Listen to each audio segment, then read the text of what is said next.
Hello, my dear sisters and brothers.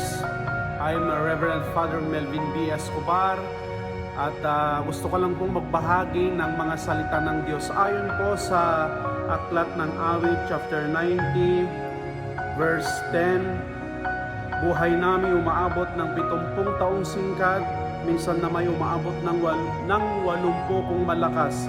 Yaong buong buhay namin sakbibi ng dusa't hirap, pumapano pagkatapos dito sa maliwanag. Napaka ganda po ang ating pong napakinggan ngayon. Nagtatagal na lamang ang buhay po natin dito sa mundong ibabaw hanggang 70 years old.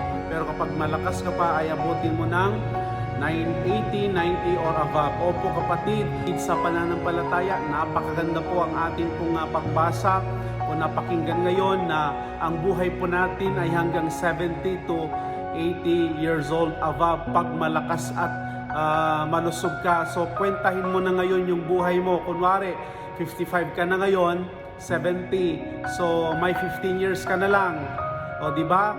Kapatid, sa pananampalataya, paalala lang po na sana habang malakas pa po tayo, habang malakas pa po, habang may pag-asa pa, magbalik loob po tayo sa Diyos. Kung hindi ka nagsisimba o kung hindi ka marunong magdasal, sana marunong kang makinig sa sermon ng pari. Sana matuto kang makinig sa mga magulang mo, sa mga kaibigan mong nagbibigay ng kabutihang advice sa iyo.